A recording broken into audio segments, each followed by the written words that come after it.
Chris Cuomo. Thank you very much, Elizabeth. Chris Cuomo here. Welcome to News Nation, where right and left come to be reasonable. 100 days of the second Trump administration feels a lot longer, doesn't it? But in the run-up to our big town hall tomorrow night, and all the competing agendas. I know a lot of people are doing a look back and an appraisal. I just want to lay out some facts and expose the game that the parties and a lot of pundits are playing, okay? First, any idea of a grade for the Trump administration right now makes no sense.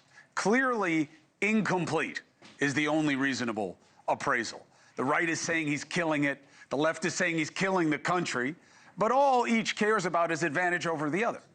So the focus here at News Nation is not on what matters to the right wing or the left wing, but to the bird between those two wings, right? The majority of us. And so, look, has President Trump delivered on his day one promises? No, which is why he says now that he didn't mean that literally.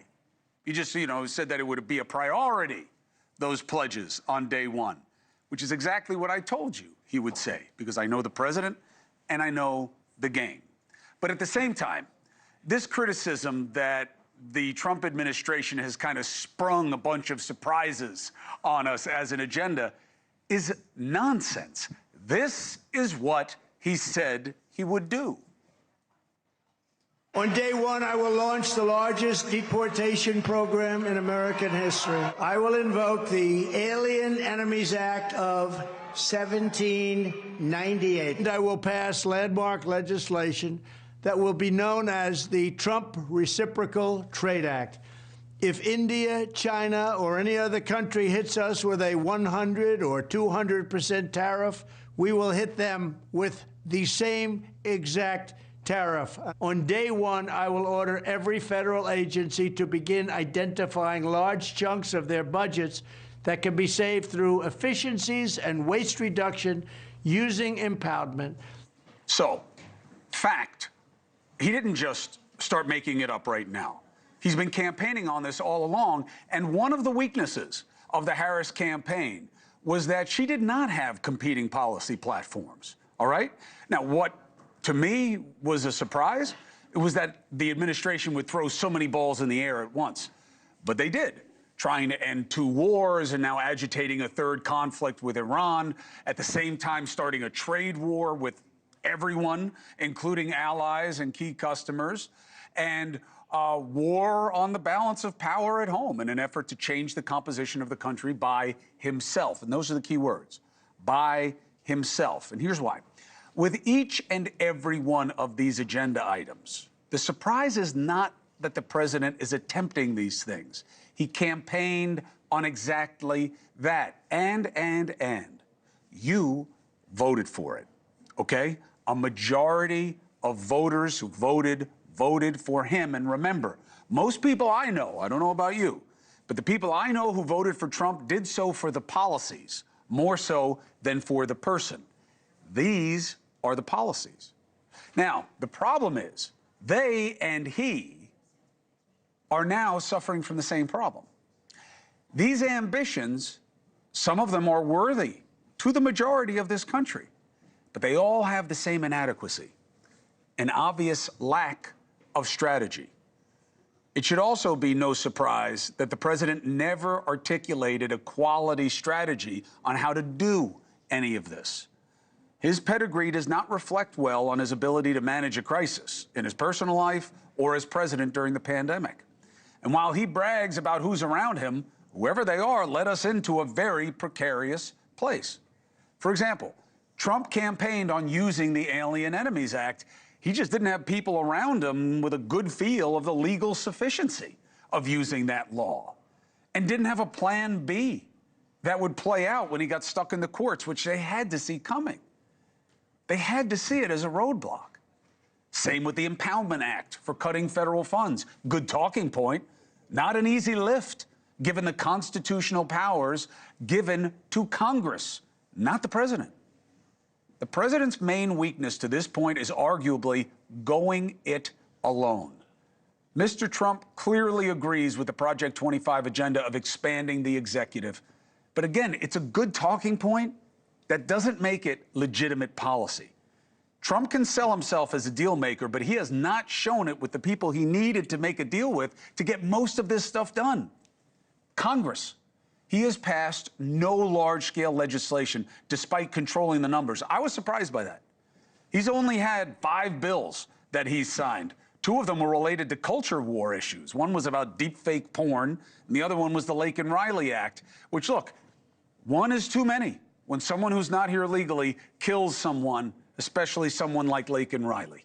But if you think that that is the root of our homicide problem in America, you're kidding yourself. That's one of the 5 priorities. If that's a deliverable he wanted, fine. But there are other things that seem to matter a lot more that he needs Congress for, and he's nowhere on them. And I'm not just talking about the tax cut. You want to change how we vet asylum seekers in this country or illegal entrants? Congress can do it, not the president alone. You want to cut agency funding in a real way? Congress can do it, not Doge. Doge is a great social media play, but they have no constitutional mandate. They are just an extension of the executive, and as such, they have not saved us a dime because they haven't taken it to Congress. As a result, there's been more chaos than consequential change, and that's not me saying it. It's you, okay? Americans are being polled about job performance thus far. Most are fearful that his tariff policies and lack of follow-through will cause a recession and raise inflation. The tariff trauma, right now, that's Trump's legacy. He did this himself, without Congress, without his party, maybe even without legal authority, because, you know, Congress gives the president a lot of their tariff power, and he's supposed to be using it for emergency situations. He may have caused one, but I don't know that it started as one. The damage to the markets and the marketplace may not be fixable by the president alone anymore. He knows that. He knows that the economy is not going the way he wants it to. And it's not just because of China or our allies, but it's not looking good for his voters. So, another critical choice. Instead of taking the hit and saying, as FDR cautioned, try something. If it doesn't work, admit it frankly and change course. Instead of doing that, what may be his most consequential decision is what we saw the president do today. He's doubling down. We're here tonight in the heartland of our nation to celebrate the most successful first 100 days of any administration. We're ending the inflation nightmare, the worst that we've had probably in the history of our country, getting woke lunacy and transgender insanity the hell out of our government. The number of illegal border crossers released into the United States is down, listen to this please, 99.999%. I don't know about the numbers, but look, immigration is certainly the saving grace for the first 100 days. Now, in terms of the border, in terms of what he promised to do, and again, I've been transparent with you. I do not believe everyone who comes into this country illegally is the same. Bad hombres, fine. You don't see me advocating or going to El Salvador to fight for an MS-13 guy whose wife says he punched her in the face. But the idea that when we're 500,000 workers short, and there are communities all over this country, you probably have one that you're living in, where people who didn't come here legally, they didn't come the right way, but they're doing all the right things here. I think the idea of vacuuming them all up when we are at a deficit of who we need doesn't make sense, but I'm not the president. He is, okay? And that's what he's going to have to figure out. But I got to tell you, they're cheering for him there because it's a rally, right? But Michigan and the people there are about to take a hit. That's why Trump signed an executive order on the way to that speech, changing the tariff structure for car manufacturers. U.S. car companies can now get reimbursed as much as 15% on the 25% that they pay on foreign auto parts. The same companies that donated millions to Trump's inaugural fund came back. I reported to you on this when it happened on the 14th of April. They came and said, hey, you're hurting us now. My question to the president is, are you a populist or not? You told us there's going to be pain. You said, hey, those pigs at the trough, they've been there long enough. There's going to be some pain, but we got to do this to get it to the right place. So then why are you stopping just when the pigs come back to you? Why? Because they donated? Because they're the rich guys? That's not what a populist would do. And as for cleaning up how we do business in D.C., Don Jr. is opening up this club in Washington, D.C. I couldn't believe this, I'll be honest. 500 grand just to get off the waiting list. The club is viewed as an opportunity for the wealthy to get influence in the Trump administration. Look, I don't care what the law says, okay? Do you think this passes the smell test? A club for wealthy business and international business people in D.C. run by the Trumps? Really?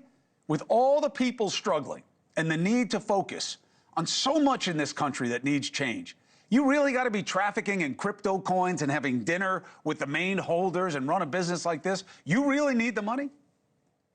100 days in, we don't know where any of this ends, but we do know where we are. And no one is really that happy about it, certainly not as happy as they want to be. And that's okay. Trump went about changing trade and our economic reality in a controversial way, but the ambition is worthy. The distance between the top and everybody else doesn't make sense to most of you. The majority is disgusted with only the top growing in the right direction. How can it be that billionaires are the fastest growing socioeconomic group in a country like America? How? A reminder to the administration, then we'll get going here. The road to hell is paved with good intentions. St. Bernard of Clairvaux said that. It sums up the trouble we're in as a function of worthy ambitions. I think what Trump is trying to do with trade, with China, with what should be happening here with the workforce, with the industrial base, with the technology base, are all worthy ambitions, okay? But having good intentions is not enough. You have to have plans. You have to make adjustments. How you do things matters in America. And the way we have gotten to this 100 days is not going to get us where the president promised to take us or where this country wants to be. Now, thank you for watching. Subscribe below and download our NewsNation app right now on your phone, and you will get fact-based, unbiased news for all Americans.